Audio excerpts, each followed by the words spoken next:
open the door and the camera's immediately in their face for like the... What do you have to say about your performance? I mean, That's literally how it goes.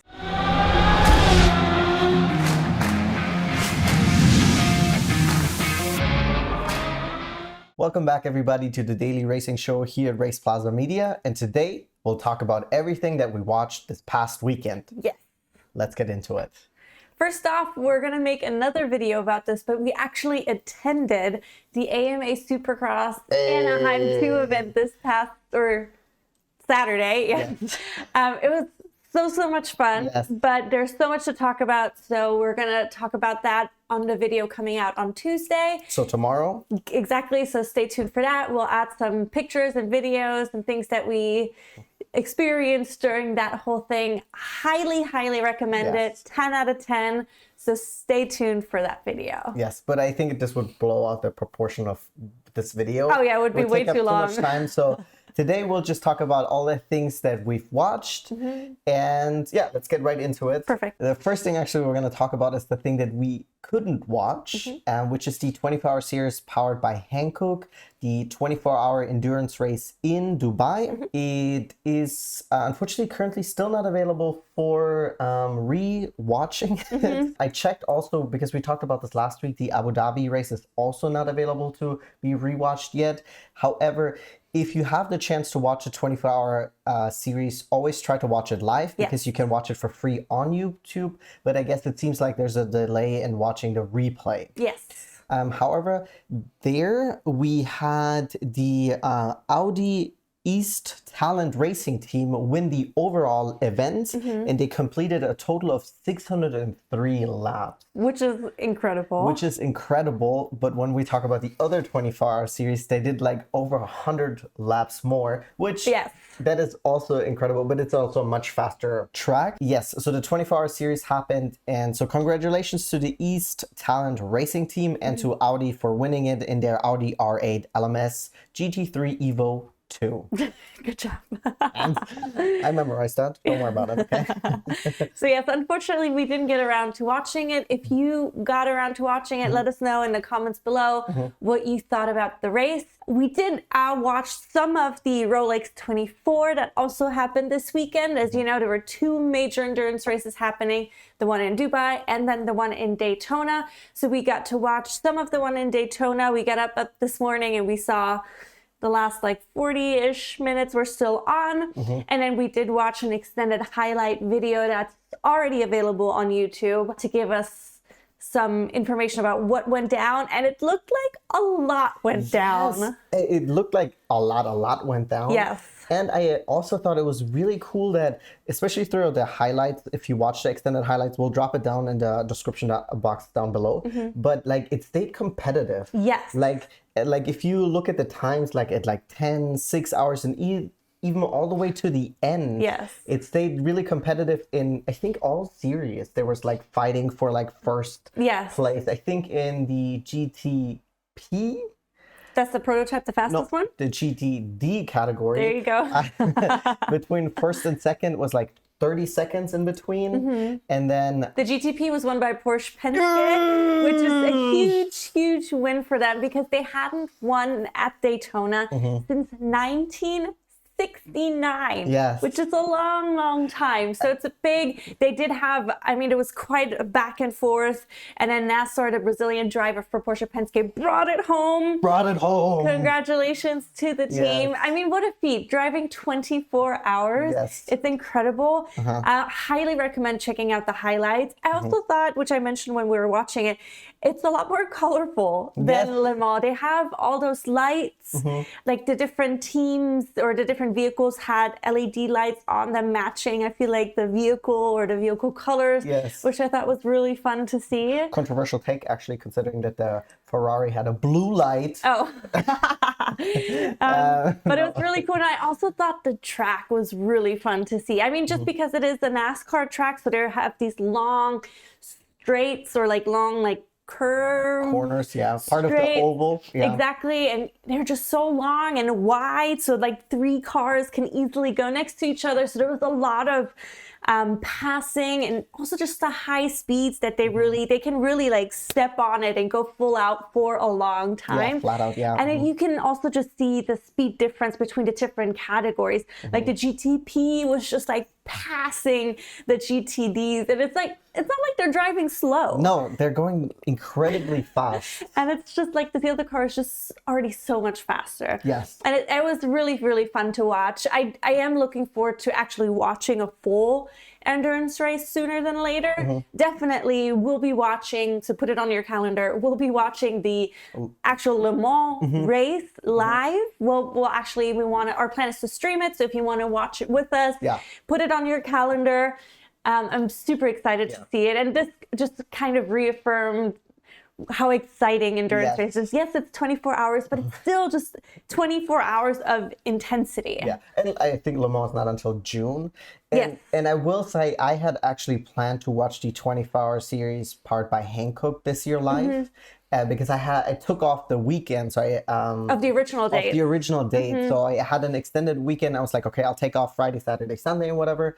But then it ended up being moved. So now, because of work, I wasn't able to watch it, unfortunately. And since we were all day at the AMA Supercross yesterday, but yeah, so I definitely, it just emphasize like how exciting it is. Also, just driving at night. Like, yes, I feel like this track is lit more than the Le Mans track, from what I remember. Yeah, because in Le Mans, they also have part of the street they utilized, and if there's no overhead lights or like street lights. Yeah, but it's just it was really cool to see. To emphasize how close it was towards the end in the like top category. So between first and second place, it was 2.1 seconds, and between and then the third place had 12.8 seconds, and then there was 0.3 to the next one. I mean, it's really, really incredibly close. And they completed a total of 791 laps. Okay, so just to emphasize, so Dubai, it was 603 laps. And then Daytona was 791 laps. So in conclusion about the 24-hour races, congratulations to everybody who participated. Yeah, absolutely. Because it is a huge feat, regardless of if you finished or not. But then a special congratulations, of course, to all the winning teams. Porsche! So yes, congratulations to everybody. And let's move on to the other thing we watched this weekend. And the last thing that we watched this weekend is the WRC Monte Carlo rally. It was actually, so this was the first time we've watched really any rally that is not Dakar. Correct. And, I mean, we've seen bits and pieces online. And we did the memes and stuff like that. So we had a little bit of an idea of how it works. Yeah. We did sign up for Rally TV this year. So we have access to all of it, which I really think is really cool. Because we did look up online to see on YouTube if they have highlights and stuff. They do have highlights. But they're very short. But they're like 2-3 minutes, and it's just like bite size. I guess probably to kind of get people interested and then to sign up for Rally TV. But Rally TV, it is, you said about $120 for the year. If you pay it all at once, $120 for a year, but you get access to, they have a 24/7 channel essentially. So there's constantly reruns, and they highlight different series and stuff like that running. You can watch, I think I checked from WRC, you can go back all the way until 2013 to watch rallies if you wanted to. And they also have the European Rally Championship on there, and then they also have Rallycross on there. Good, I couldn't remember. But basically, that's where we ended up watching it, because due to the time difference, we couldn't really watch it live. But they have the full stages there. They also have the opening ceremony and time at the service park and things like that. So definitely, if you're interested in rally, definitely recommend it. It's also something nice, like you said, you have it on in the background sometimes, just to.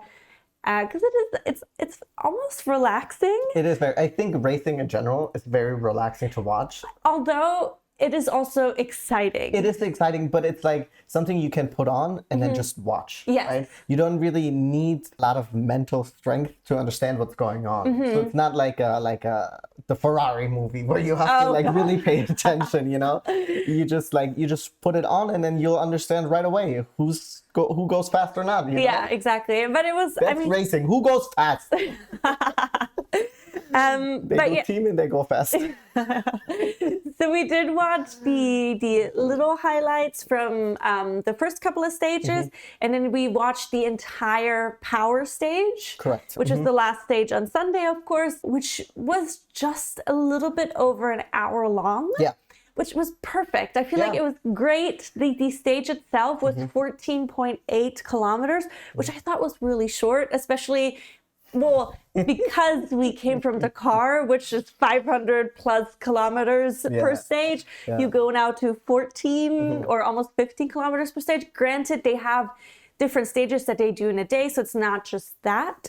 But the entire rally of Monte Carlo was a little bit over 300 kilometers. Yeah. So it is significantly less, but I think it's also, I mean, it's still super intense. Like the speeds that they go, these narrow, windy roads. Yeah. Like the cool thing was for Rally 1 category, they sometimes showed the speed that they were actually driving. And I was sitting there thinking, like, I would drive half the speed going up the road, because that's probably the legal limit, is half the speed, let's be honest. Yes. But it's also, I mean, those roads, and they go so fast. And then the first two stages were at night, of course, so you could barely see anything. I mean, I thought it was also wild. First of all, when they're driving at night, right, you have very limited view because there's no street lights or overhead lights. And then you have also the fans right there with their flashing lights and stuff like that. And what I thought was interesting, because when we watched the highlights first before we watched the last full stage, is that you couldn't actually tell and see that there's snow and ice on the streets when it switched. Some of the stages. Exactly. When it switched to the last one, you could see that it's, you know, obviously cold right now. It's winter time. And so there's a danger to it that almost like this, what they call it, black ice. Well, they did say that on the last stage, there was no area known to have black ice. So that was less of a safety hazard, I guess. But yes, I mean, it was definitely, I mean, they were all saying Monte Carlo is a very tricky rally. It's the first race of the new season, so some people might have to get adjusted to a new car that they're in. Because I was really surprised. For example, there was Mikkelsen, who was previously in Rally 2. Not related to Mats. No, not related to Mats. He was previously in Rally 2. I mean, he was previously in Rally 1, then he went back to Rally 2, and now he got back to Rally 1. But he said he had very little, I think he called it seat time in the vehicle. In the car. So I thought that was really interesting. I'm curious, actually, if you guys now let us know in the comments below how much time rally drivers have in the vehicles outside of the races or previously prior to the season begin. Because I think that's really interesting that they were talking about that. It was such a big talking point amongst the commentators as well, that he hadn't had enough time or a lot of time in the vehicle, that he was still, I mean, he did really well. He ended up being sixth, which is still great. And at the times he was doing was good, but apparently it did make it makes a difference if you're not as familiar with the car. And the last time he was in Rally 1, the cars weren't hybrid yet, plus the cars were lighter back then. So it makes a difference. I will say, I think it has maybe something to do that he had just switched teams, maybe. Because like maybe it's the kind of thing like how it was in Dakar with that American motorcycle driver who didn't get a lot of practice time. Maybe it was like a timing issue. Maybe. Because it seems like they didn't bring it up with anyone else, but it still would be interesting to know. So let us know in the comments down below. Curious. If there's like something when it comes to testing, how that works in rally in general. Yeah, I don't know how the preseason works. If they, I mean, because Formula One, they have the preseason testing in Bahrain, but they don't have a lot of time inside the vehicles prior to the season. Not anymore. In F1? In F1. Yes, but they do the simulator now. Well, of course, but that's still not the same. It's very similar. It's close, but it's still, it's never going to be, I think, I mean, me as a outside person, novice, I don't know much, but I feel like it's still a difference than a simulator versus the actual As someone car. who races sim, it's exactly the same, okay? But overall, I thought Rally was really, really fun to watch. Absolutely. I would potentially even go back and watch some of the other stages because I feel like they're also they're not too long, which is cool because a lot of the stages from what I've seen on the Rally TV app, they're just like an hour or so long. Yeah.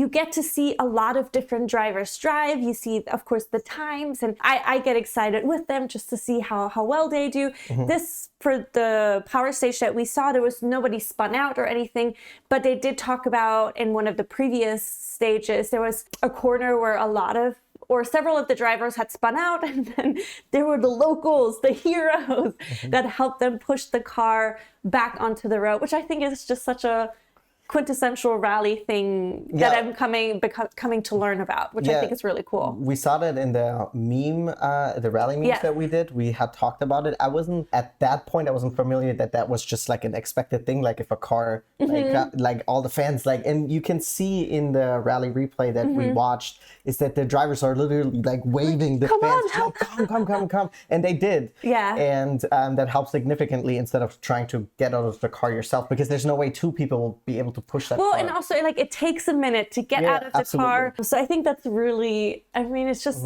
such a cool thing to witness. Yes, and it stayed really competitive and interesting towards the end because the gentleman that ended up, or the two gentlemen that ended up winning in a Hyundai dominated.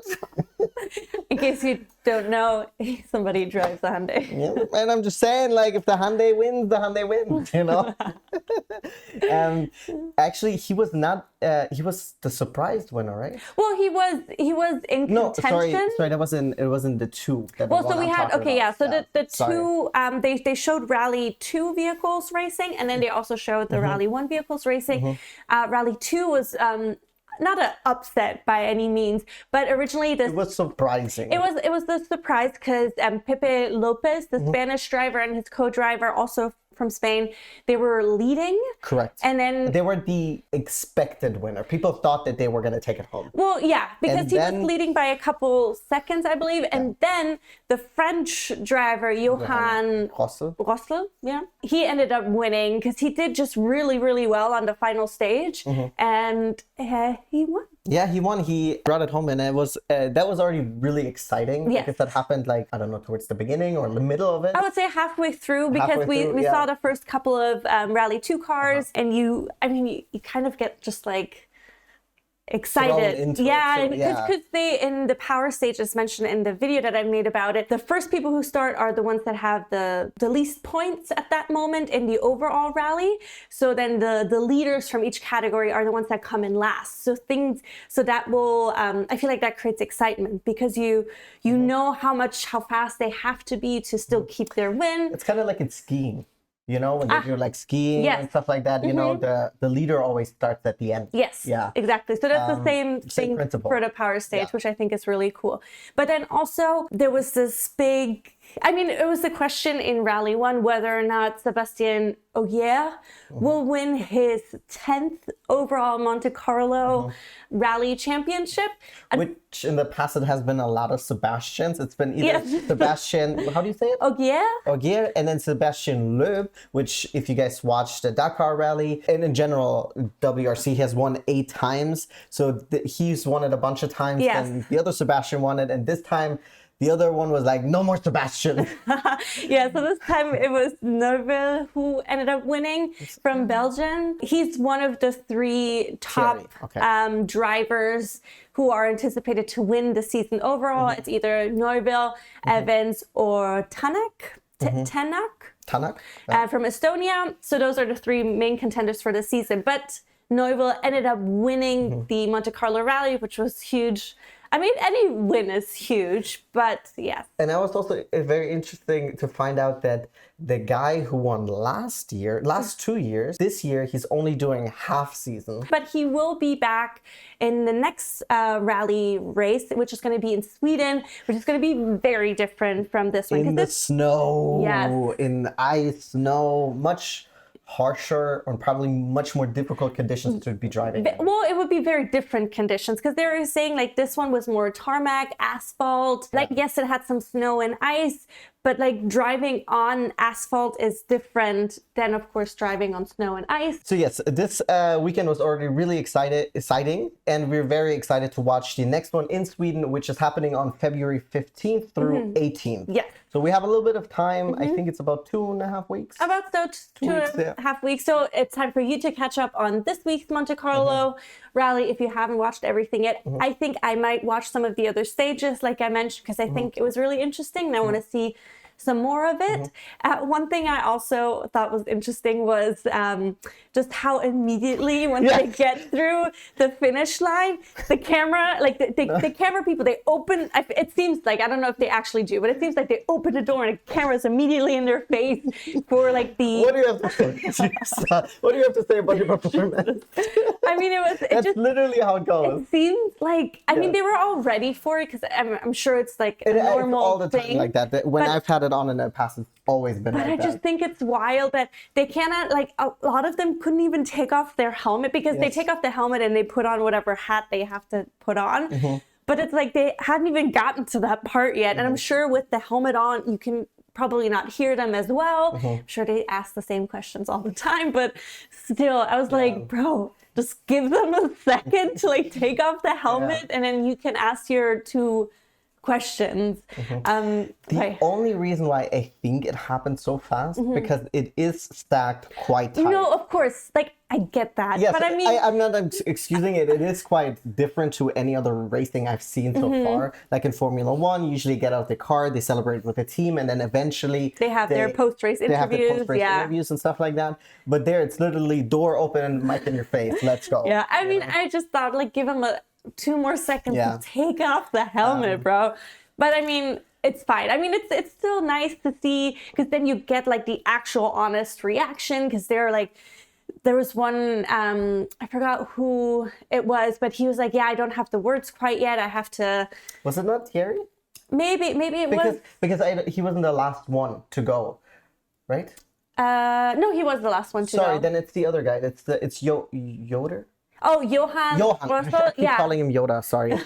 Johan, yes, he was interviewed and he didn't say a lot because I think he also was like, I don't know if I won this yet. Because Lopez started after him, so that's rally 2. So he wasn't quite sure. He had a feeling probably that it went really well and he knew the numbers that he put out, but it wasn't confirmed yet. Correct. So I get that. Yeah. But I mean, yeah. I wanted to mention 2 things. So what I'm going to do is down in the description box below, I will drop a video that we also watched, which is the full night stage from one of the drivers' perspective. It was from Evans. So the, I think he's a British driver or Welsh driver. His perspective. Exactly. I mean, I also, one more thing I want to point out, because we watched that video. So you see the in-car view of them like looking out of the windshield. And then you also have the other direction view of the driver and the co-driver. So you have a small window with seeing the driver and the co-driver, and then you have the big window is outside the windshield. So you see what they're seeing, which is not a lot because they're driving in the dark. But it was also cool, 2 things. One, the co-driver, so the navigator, never stops talking. I mean, it's like constantly, like, I wish we could have heard him a little bit more. We tried to turn up the volume, but the car noises are just so loud, and it's nice to hear the car, but like you can't really understand him. Maybe you can't really headphones. Maybe,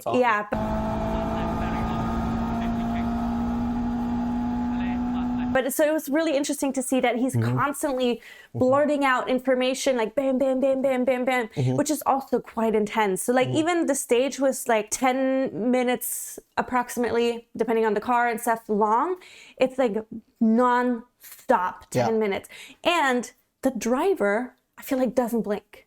Like we were watching. I tried to match him and not blink until he blinked, and I couldn't. I mean, I get it because you don't want to miss anything? No, you can't. But he was literally like this. Like his eyes were open.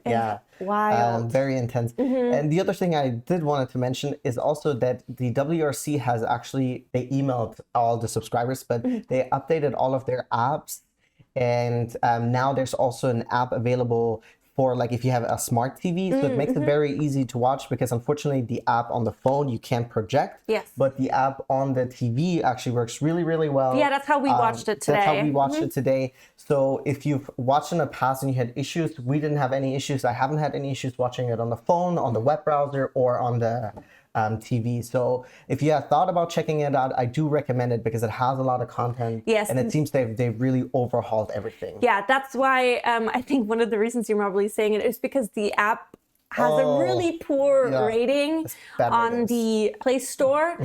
But as of right now, we haven't had any issues. So don't let that kind of stop you from using it. Yeah, or at least checking it out. And I think for a long time, because I checked last year, they didn't have an app for the TV. So they like overhauled everything. And it seems to, for now, everything, or for us at least, everything has worked great. And we can, I would say, recommend at least checking it out. I don't know if they have like a trial for you to test, but yeah, absolutely. If you ever wanted to take a glimpse into a rally, or if you're in general a rally fan, absolutely, take a look at it. That's all we watched this weekend.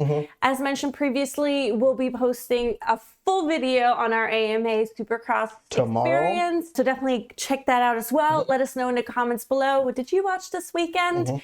And what are you looking forward to in the future? All right. And as always, oh, no, because I was just going to say there's lots of race coming. It's going to be more and more and more over the next couple of months. So I'm excited to things to just keep rolling in, many different types of series, because that's what we're here for. We're trying to watch as many different things as possible. Or introduce also people to different series, because there's so much fun and cool racing out there that extends beyond, I think, the big names. Exactly. Exactly. So as always, thank you guys so much for tuning in. Like and subscribe and get in touch. Our socials are down below, or, hop into the comments. We'll see you guys tomorrow. Bye-bye.